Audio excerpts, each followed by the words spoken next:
Naku, tama na naman 'to lagi si Ma'am Jerisa talaga. Favorite ko mag-comment 'to, eh. Taking accountability is hard.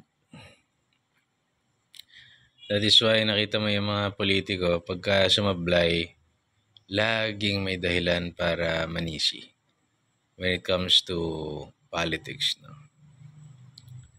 There are men na ayaw mag-take accountability kung sila ay nakabuntis. Madalas gusto lang natin yung sarap. And it's hard. Ako sa sarili kong buhay, it's hard. There are times na parurusahan ka, eh, 'pag hindi ka marunong ng accountability.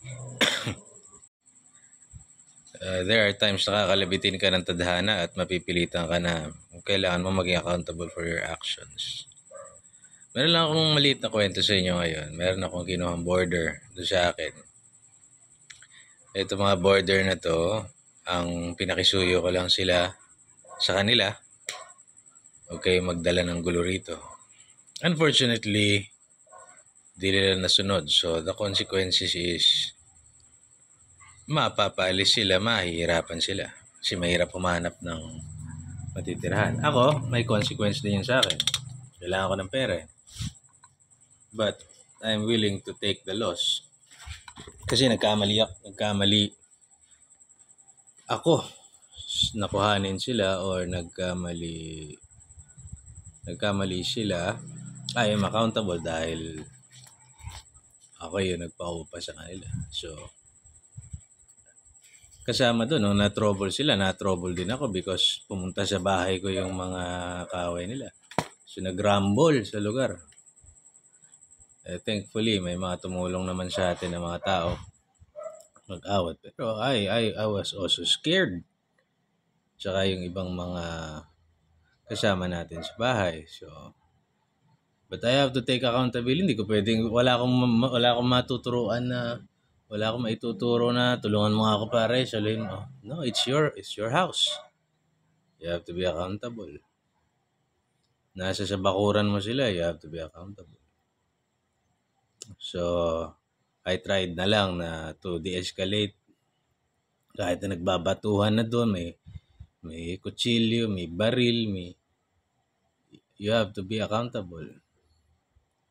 I tried to de-escalate the situation. Awa ng Diyos naman, wala namang may nasaksak. Salamat sa mga otoridad. Naayos naman. So imagine, maipit na nanahimik ako, maipit ka sa ganun. Just because you own the place. So yung consequence, maawa man ako sa kanila, pasensya na. You have to go kasi kawawa yung ibang border, kawawa rin yung komunidad. Naroon kayo, magulo. Di ba? Naroon kayo, magulo. Kailangan nyo na umalis. So, that is accountability. Hindi naman nagtago na lang ako dun sa saya ng lamesa namin. Kaya lang, you have to be a man. You have to be accountable sa lahat. Kahit na hindi pa pwedeng sasabihin mo, hindi ko naman kasalanan yan, eh. You have to take action. You have to be accountable. Yun yung consequences. Especially kung ikaw ay nabigyan ng kapangyarihan o nasa pinagkakatiwala sa iyo yung pera ng bayan, pinagkakatiwala sa iyo yung desisyon para sa bayan, o para sa trabaho mo, o pinagkakatiwala sa iyo yung puso ng isang babae, hindi mo dapat saktan. That's accountability. Anyway, God bless you.